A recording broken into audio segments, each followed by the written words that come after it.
Hi, fifth grade. Mrs. Dominic here. We are going to be continuing on with our Elements of Art project. Last time I instructed you on line and primary colors. Today we're going to move on to box number 3. Box number 3 is also about color and one of its qualities. When we talk about color, we talk about its hue or its name. We call that a red, a yellow, a green, a purple. That's its hue or name. We talk about its intensity, which is how bright or how dull the color is. And then the other part is actually it gets its own element of art category. We talk about its value. And that's not how expensive it is, but it's how light or dark it is. So this one, we're going to talk about its intensity. And then for our next box, box number 4, we're going to talk about value in general. So the easiest way to understand intensity is to talk about complementary colors. I have probably talked to you about them at least once, and I know that your previous art teachers liked to talk about it quite frequently. But complementary colors are these color pairs that work together, and when mixed together, cancel each other out. But when they are side by side, they complement, which is where its name comes from. So they make each other stand out.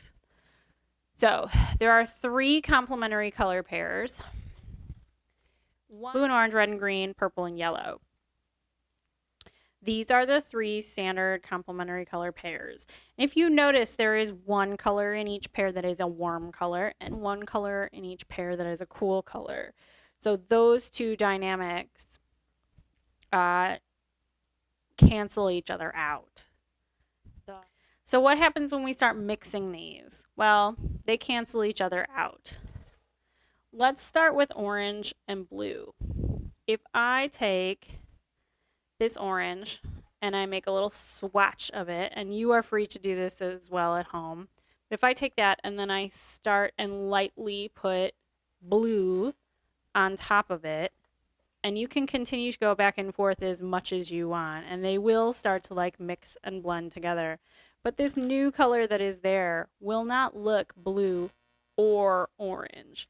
It will probably create some sort of weird, nasty kind of grayish brown. And this works with colored pencils, it works with paint, it works with crayons. The blue and orange one is without a doubt the prettiest of the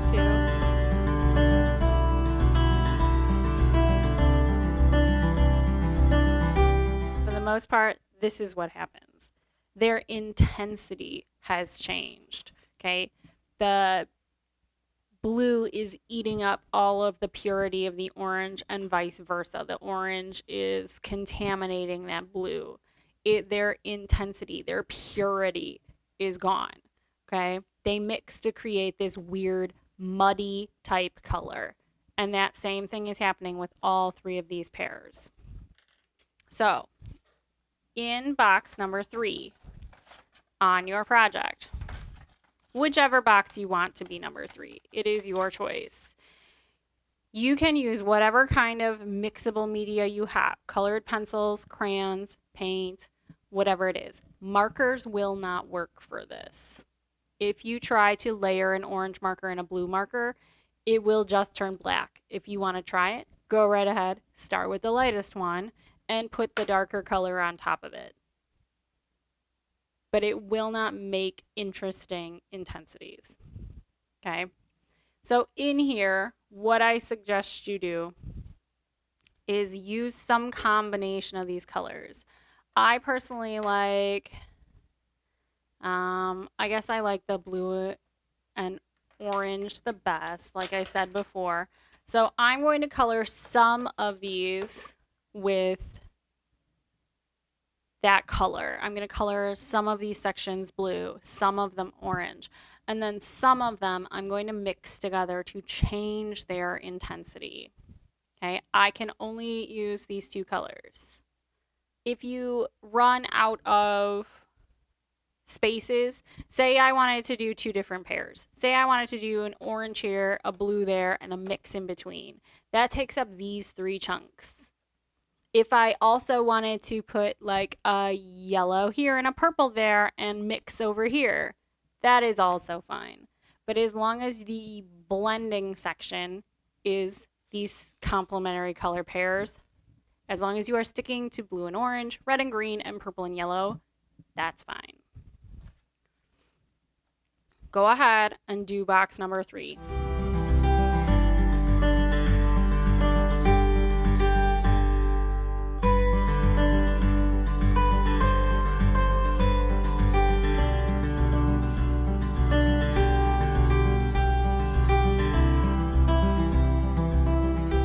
Okay, that was it for intensity.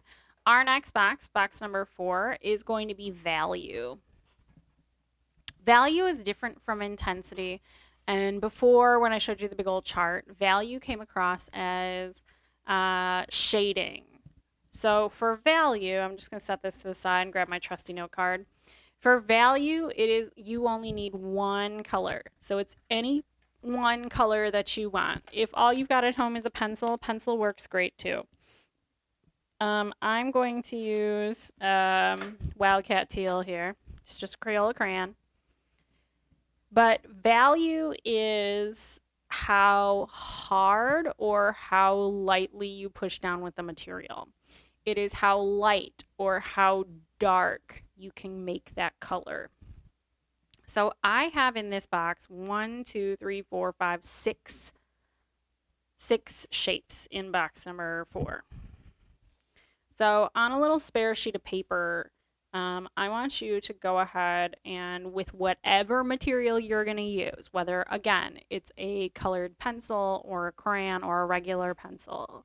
Again, marker will not work quite the same way with this. Is it possible to use a marker?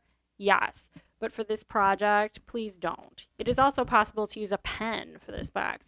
But again, please don't use one because it will not work the same way. So with whatever material you are going to use, draw a little rectangle and divide it up into however many sections you have represented in box number 4. So I've got 1, 2, 3, 4, 5, 6 sections here. So I'm going to make 6 little areas here. So divide it in half, and then this into 3, and this into 3. So there's my 6 boxes. 1, 2, 3, 4, 5, 6. Okay. I'm essentially going to make a value scale on here. And one of my values is going to be white because the lightest you can color is to not color. So my first box here is white, and I put a little W in there to represent it. The next box is going to be the absolute lightest I can color. So literally like just barely touching the box. Hopefully you can even see that up there. Next, I'm going to color ever so slightly darker. I'm not really pushing down. Still barely hitting my paper, but this box is slightly darker than the one before it. This one, I'm going to color in my next box, my 4th box here, with however hard I would normally write with a pencil. It's kind of a medium weight. I'm not really pushing down very hard. Some of you, my friends out there, you probably do push down very hard with a pencil. And if you are a heavy-handed person, like I know I personally am a heavy-handed person when I draw, I have to force myself to not push down so hard on the paper. So if that's you, please just push down ever so slightly harder than the one before it. But for most of my normal-handedness friends, okay, you want to only push down slightly harder in that box. This next box is pretty difficult to do because you need to show a difference but not be 100% black. And then this last one is as dark to dark as you can make it with your pencil. For a crayon, it's going to be pretty intense. It'll be almost a flat, solid, dark color. If you're using a colored pencil, it'll look a little bit shiny. If you are using a graphite pencil, a regular number 2 pencil that you would draw with, it's going to be super duper dark. I'm pretty sure we've gone over value earlier this year when we when we did our toys project. Some of you maybe even made this. This is just making a value scale with a slightly different material. Once you feel comfortable being able to manipulate your material to show all these different values, in this box, color each one of these areas with a different value. Okay, let's get rid of my little crusties there. One of these stays white, but don't put the W in it. I'm going to just outline this one area. And this one area is going to be my white area. So this one's white. I'm not going to touch that one. The rest of them, make a value.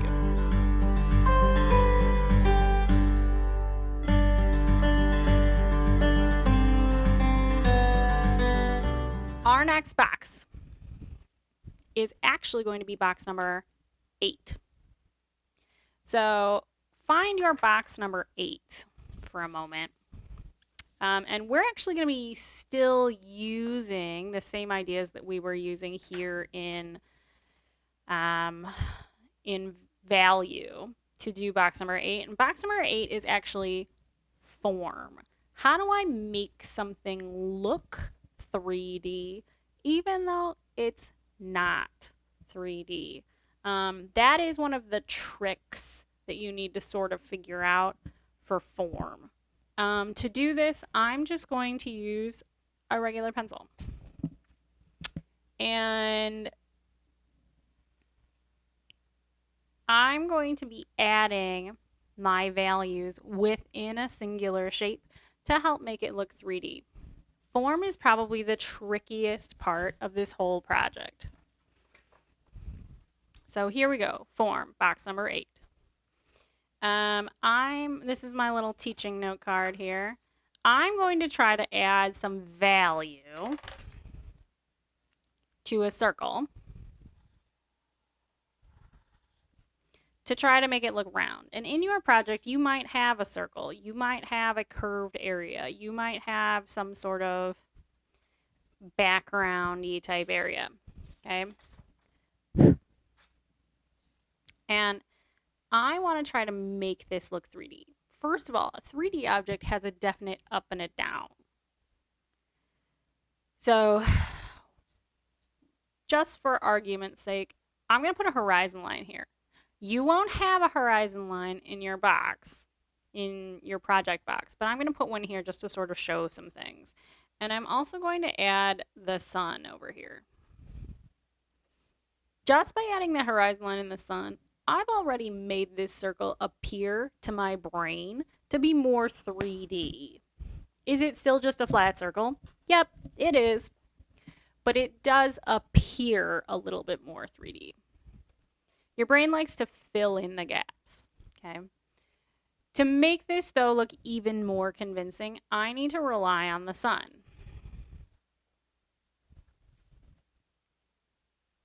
The sun and light reflecting off of objects is why they appear 3D to us at all.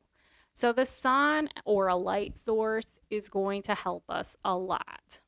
Even my hands right now in this video, the sunlight is hitting them or the light above me is hitting them. And I have parts on my hand that are very bright where it reflects a lot. And I have parts on them like the lower edges of my fingers that don't get very much light and they're actually darker. And I also have a shadow, which you can see sort of on this green paper. Okay.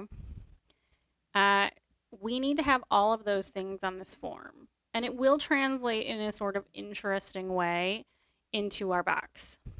So, first off, if the sun is high in the sky above this circle, that means that the top area up here is going to be the lightest part. So, that part, I'm actually just going to leave it white. I'm not going to worry so much about it. I'm going to leave it alone. I want this thing to appear round, and so any lines I put on it, I want to also look round. I want it to have, I want the lines that I draw on this circle to tell my brain, hey, look, here's these clues that are going to show roundness. I'm using the lines that I draw on here to help show that this circle is not just a circle, that it's round like a sphere. So as I go from light to dark, typically things don't just jump like, oh, here's the light part, here's the dark part. No, there's a gradual change. It slowly changes from light to dark. So all of these little boxes here, could I draw areas and be like, sure, here's my lightest value. I'm going to go from there to there. And then I'm going to mark the next one and then the next one. And then my super duper dark value is going to be way out there. Yeah, I could do that. But then my ball would not look round. It would look like, it wouldn't be convincing. Would it look round? Oh, yeah, it would. It would look light to dark. But it would look like it had stripes. I don't want stripes. I want it to look like a 3D ball. So I'm going to gradually change it. I'm going to start by putting my lightest value everywhere. I'm going all the way across this circle, making curved lines. Then I'm going to come back. I'm going to start on my darkest side and darken up that value there. I'm pushing ever so slightly more with my pencil, and I'm adding more lines. And I'm going to come up. I'm not going to come all the way up because these areas are still lighter than those. And my sphere is already a little bit more convincing. But once I'm high enough, I'm going to push down a little bit harder and go back the other way.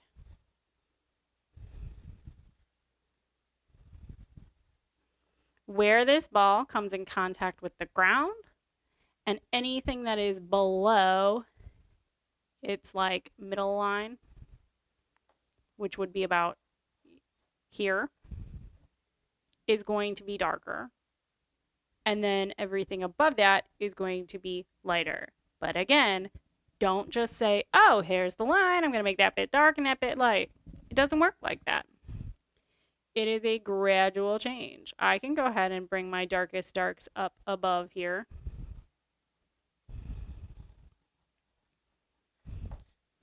And I can have my lightest lights also come down there. I can have light spots.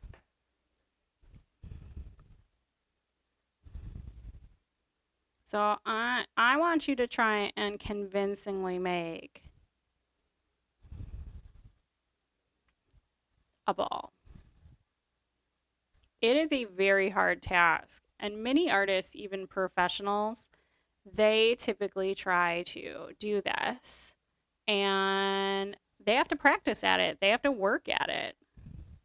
So give it a shot. Okay.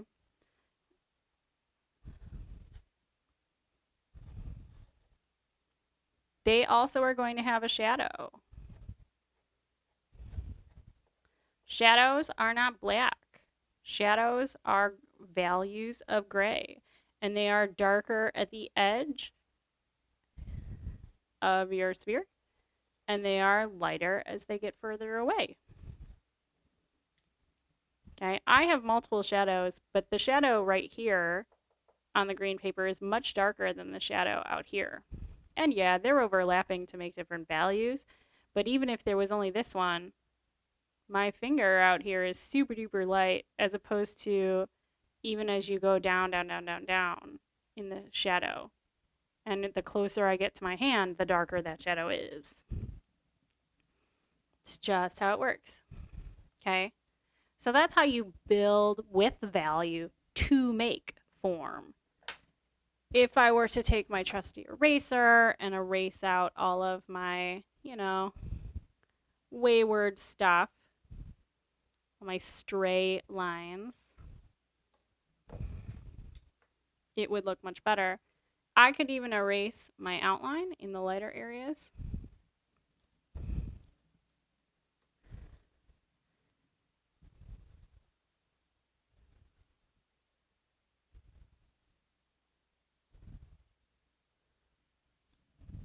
And it would still look like a sphere. So that is how you create form. When you are comfortable manipulating your pencil and making it go from light to dark, you're going to switch over to your project. Find box number 8. My project has gotten sort of dirty. I'm not going to add value to all of these areas. That would make it very confusing. What I am going to do is pretend that I am looking at, say, a sculpture. So if I'm going to do that, I'm going to say, okay, this area, and then if I were to follow this around, it would kind of go up and above. So this little bit and this little bit. I'm going to say those are my shapes. And that these other ones, this big continuous space and this little bit over there, those are the background. So I want to take these shapes that could feasibly be connected to one another and add value to them, continuous type value, like we did on the sphere, to make it appear more like a form. Just so that it's easier on your brain, I'm going to say that the sun is directly above this box. So if I, could take my little sun here, it'll be directly above. So it'll be like here.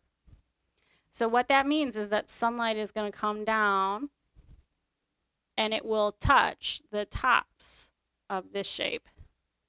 But this shape is above the one below it. So really the brightest spots are going to be here and here on that shape. And the value goes around it. All right, now all I'm going to do is add value. I'm going to do this fairly quickly. I'm going to speed this up for you so you're not sitting here for forever. But once you sort of understand what it is I'm doing, you go ahead, you look at your picture, you figure out, okay, if the sun is here, here's where the bright spots are going to be, and then you add value to yours. Everything else, any areas that I didn't put X's in, they just stay white. Don't try to mess with them, okay? Good luck.